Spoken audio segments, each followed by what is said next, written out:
want to tell you a story about a god of the Northmen called Balder. The second son of Odin, he was beautiful, good, and wise. He was fair of feature, he spoke fair words, he gave fair judgments. Light shone from him. Only good things were told of him. Yet he was the first of the gods to die.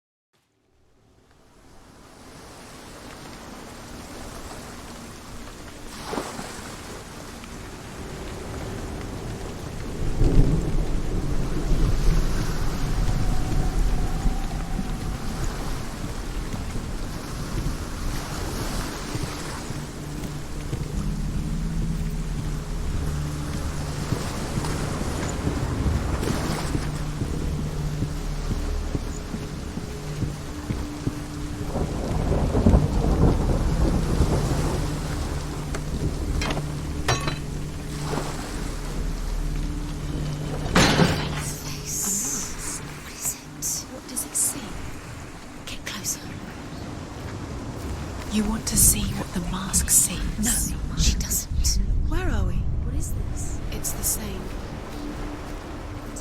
It's another world. It's lighter. It's nice. I like it here. Can we stay? Let's stay. The bridge. It's not broken. It's fixed. What happened? The bridge is fixed. Let's cross it.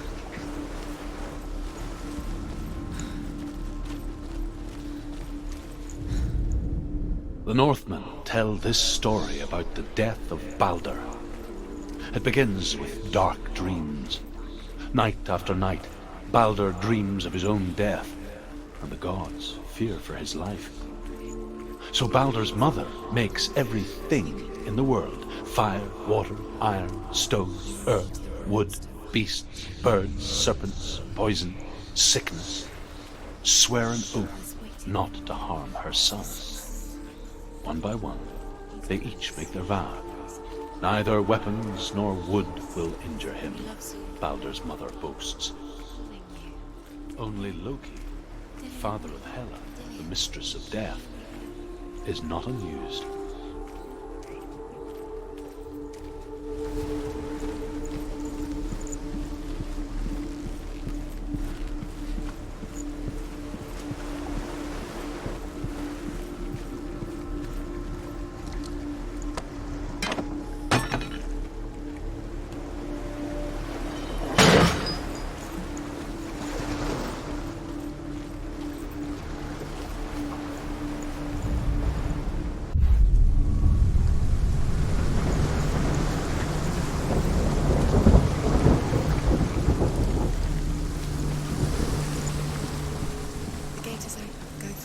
Go through it. It's dangerous. Follow it. What's behind the gate? Where will it take you? It's not safe.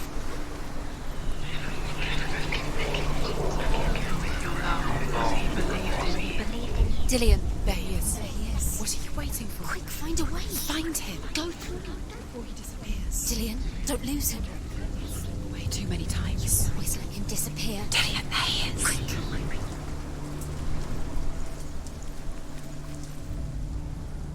Where is he? Where's he gone? We're in the wrong world. He's not here. She's in the wrong world. He's not in this world. He's in the other one. He's in the other one. He's in the dark world. The dark world.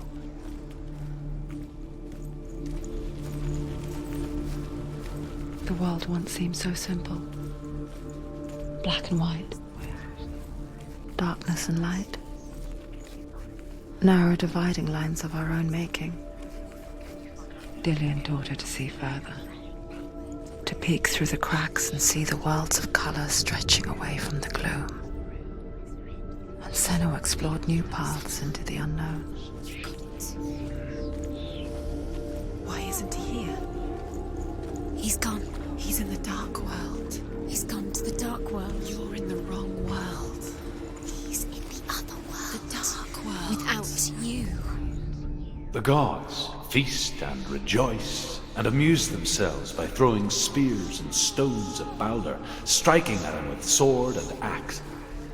But he comes to no harm, whatever they do. The gods never cease to wonder at this great marvel. But Loki shapes himself into a woman and asks Balder's mother, "Is it really true that all things promise to keep him safe?" "I did not ask the mistletoe," Balder's mother confesses. "I thought it was too young." Oh dear.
Things you love.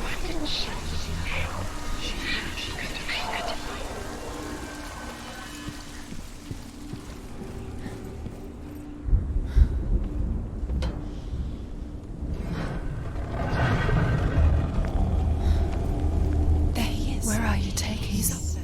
He's up there. How do you get up there? There's a way. You can. There is a way up there. She can do it. You're nearly there. Just find the way. Loki makes a dart out of mistletoe and goes to the gods as they throw things at Balder. The blind god, Huth, was there. Loki asks him why he wasn't taking part. Huth says, "I cannot see where Balder stands, and even if I could see him, I have no weapon." Loki replies, "Here is a wand. I will tell you where he stands." And Huth throws the mistletoe at Balder. It pierces through him, and to everyone's horror, Balder is killed. And for this, Huth is slain.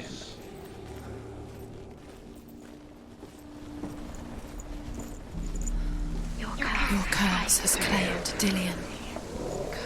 Poor Dillion. He didn't know. He was kind.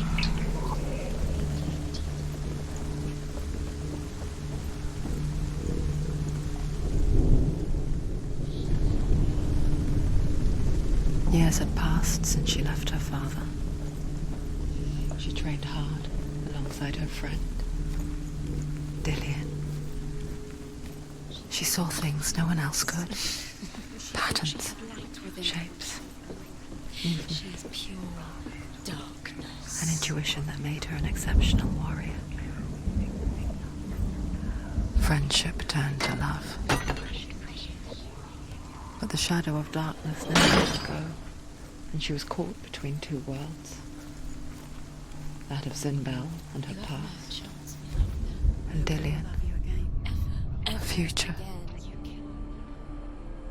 Two realities tearing at her soul.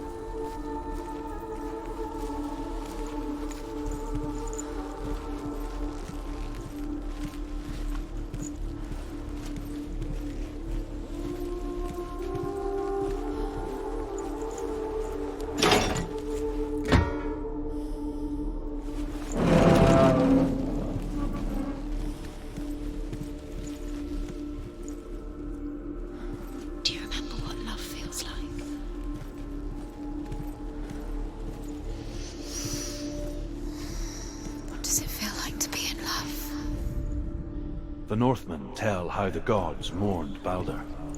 His body was to be burnt on his ship, but they could not manage to push it into the sea, and sent for a giantess to do it. She comes riding a wolf and has vipers for her reins. She pushes Baldur's ship into the sea with such force that the ground shakes and the rollers burst into flames. When Baldur's wife sees his body carried onto the ship, her heart bursts with grief, and she dies. She's put next to her husband, and the pyre is lit, sending the dead to hell. But even so, the gods cannot accept his death.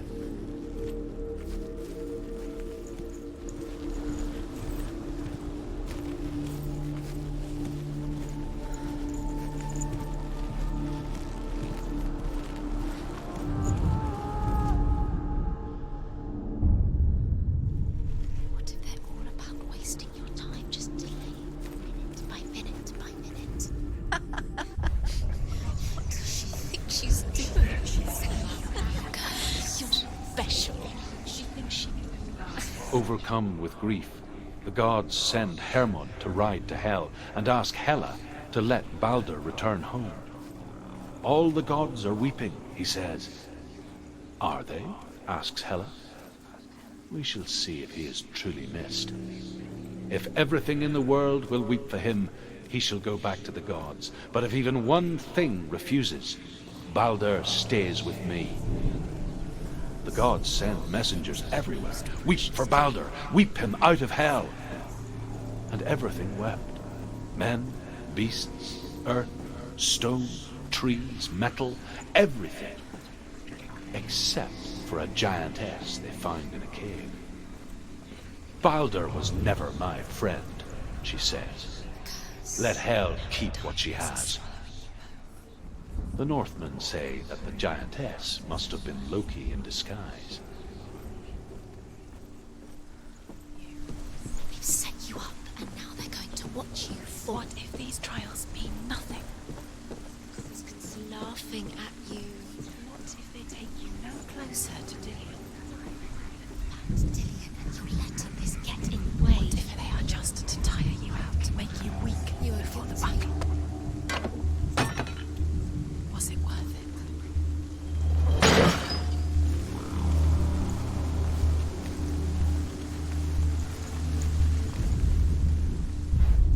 Do you remember the way he looked?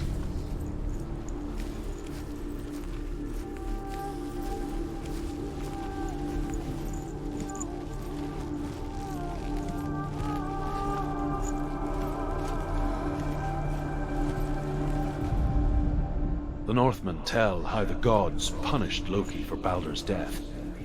They captured him and took him to a cave. They fetched his 2 sons and turned one into a wolf, and he ripped his brother apart. The gods used Loki's own son's entrails to tie him down, and turned these bonds to iron, and dangled a poisonous serpent over his face, so that its venom would drip onto him. Each time the venom drips onto Loki's face, he writhes in agony. The Northmen say that is the cause of earthquakes. A reminder, perhaps, that if even gods must accept death, then so must we. It doesn't make sense. Worlds. The concept. But it doesn't mean anything. You can't read this and I want you to be understanding. Sinbel was right. You're wasting time. You're cursed. You succeed. So, quicker.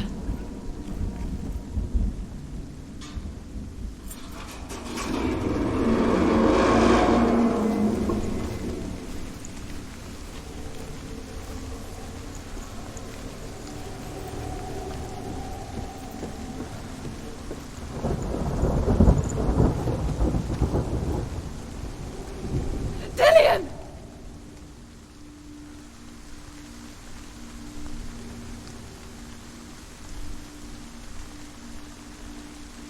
It's not safe.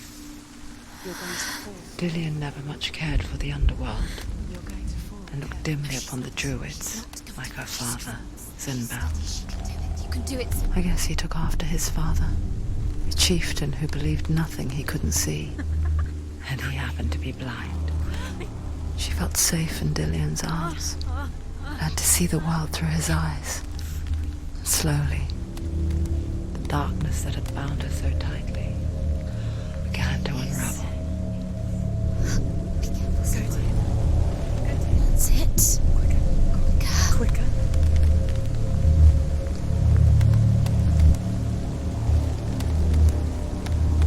Be very, very careful. You've come this far. No! It's a narrow bridge, and there's a long way to fall. You've lost him to the sea. He's gone. You've lost him to the sea. Just come to the water. He's drowned.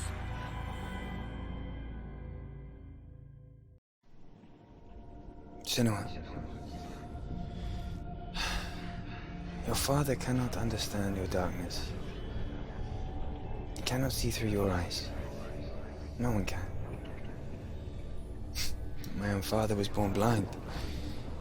Doesn't have the faintest idea of what the night looks like. The word dark to him means as little as the word light. So someone is afraid of the dark. Should we fix them by taking away their sight? Would you give up the beautiful world? You, and only you can see, just to be rid of your nightmares.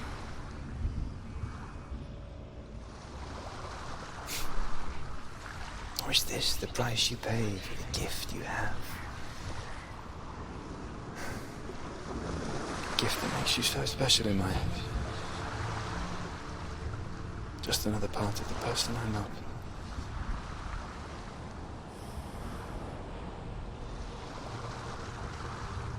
I left for the wilds to protect you from my darkness. Because I love you. But it made it worse. I'm so sorry. What if this is pointless?